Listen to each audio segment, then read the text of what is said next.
Halo Malaysia, terima kasih kerana sudah menonton video ini. Sebelum kita bermula, sila pertimbangkan untuk tekan butang subscribe, like dan share. Berita perkembangan politik semasa dalam negara, perkembangan negara dan semuanya ada di dalam channel ini. Terima kasih kerana sudah menonton. Hai halo Malaysia, selamat petang tuan-tuan dan puan-puan. Terima kasih kerana anda masih terus setia berada di dalam channel Elvino ESTV.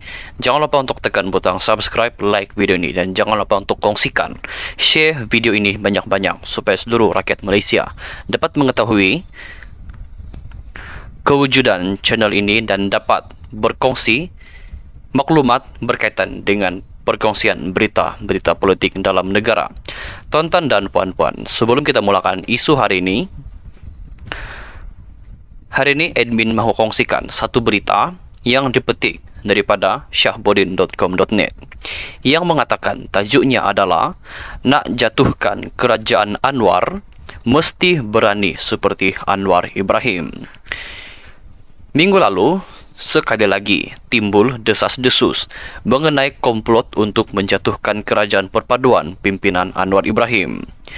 Kali ini, komplot itu dikatakan akan dicetuskan melalui tindakan sejumlah ahli parlimen Barisan Nasional BN meletakkan jawatan secara serentak untuk memaksa pilihan raya kecil atau PRK diadakan.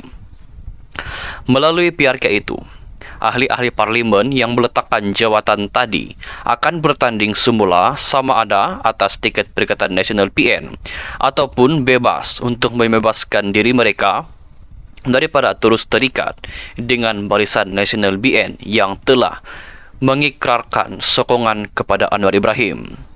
Seterusnya, melalui pakatan dengan parti-parti lain, mereka dikatakan akan bekerjasama memastikan Anwar hilang kedudukan sebagai Perdana Menteri. Dikatakan lagi, perletakan jawatan ahli parlimen itu akan berlaku sekitar Jun depan agar PRK itu dapat diadakan serentak dengan PRN di 6 negeri yaitu Selangor, Pulau Pinang, Negeri Sembilan, Kedah, Kelantan serta Terengganu. Walaupun Presiden MCA Wee Ka Siong yang didakwa tahu mengenai komplot itu telah membuat penafian dan timbalan Perdana Menteri Fadillah Yusof juga turut menolak kemungkinan penglibatan GPS gabungan Parti Sarawak dalam komplot tersebut. Namun cakap-cakap mengenainya terus berlegar dan perbualan tentang pertukaran kerajaan seolah-olah tidak pernah ada titik noktanya. Di waktu-waktu yang tidak menentu, sering saja timbul kabar angin mengenai gerakan mahu menukar kerajaan dan ingin menjatuhkan Anwar Ibrahim.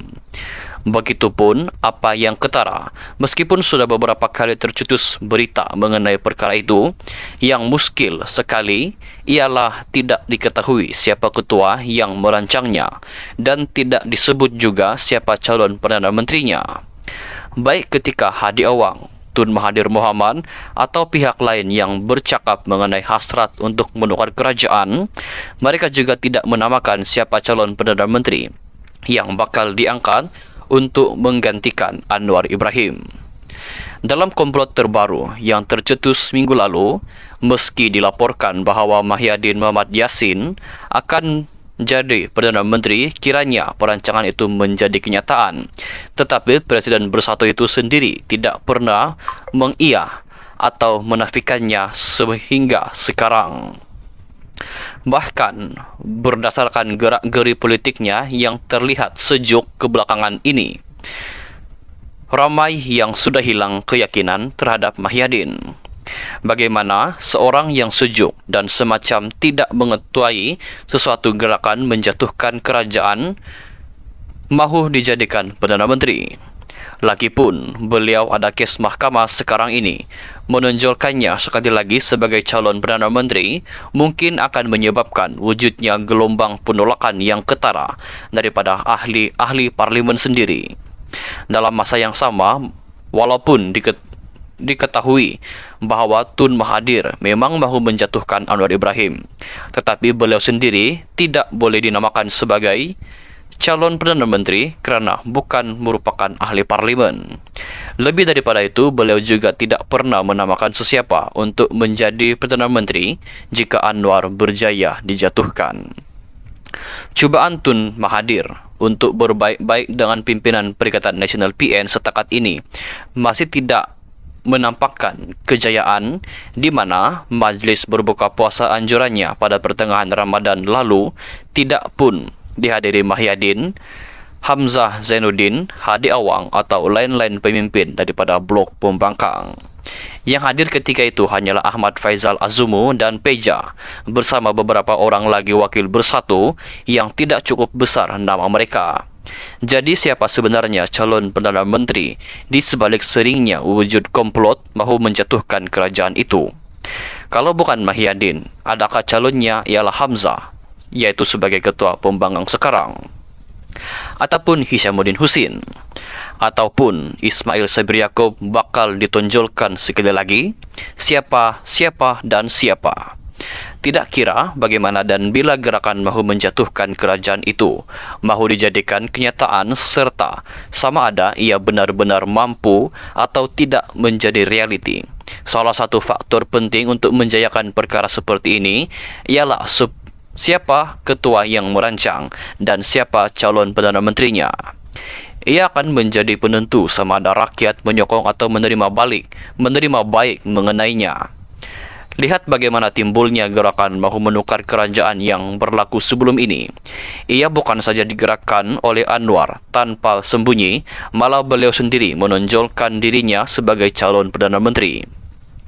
Meskipun gerakan itu tidak pernah menjadi kenyataan, namun setiap kali ia timbul dan menjadi bahan berita, keterujaan rakyat terlihat amat ketara. Sebab itu, di sebalik cubaan menukar kerajaan tidak berjaya, Anwar melalui PH telah disokong rakyat dengan mendapat jumlah kerusi paling banyak dalam PRU ke-15 lalu, yaitu sebanyak 82 kerusi parlimen. Seterusnya bergabung dengan BN, GPS, JRS, Warisan, dan lain-lain untuk membentuk kerajaan perpaduan.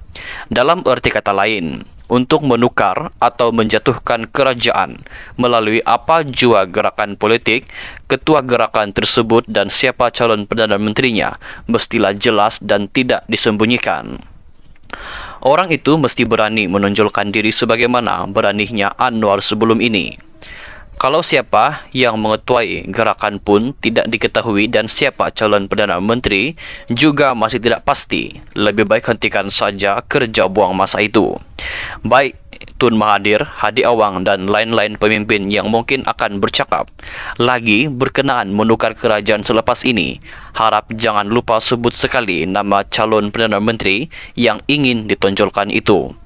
Kerajaan tidak akan jatuh jika sekadar digempak atau oleh gerakan yang berkecamuk. Tiada ketua dan calon Perdana Menteri yang tersipu-sipu malu untuk disebut namanya. Tuan-tuan dan puan-puan, isu kita pada hari ini amat panjang lebar perkongsiannya.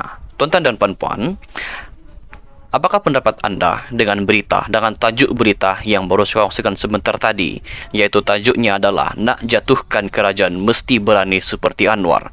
Tuan-tuan dan puan-puan, adakah lagi pemimpin-pemimpin yang berani seperti Anwar Ibrahim, yang mananya Anwar Ibrahim sendiri menonjolkan dirinya untuk menjadi calon Perdana Menteri pada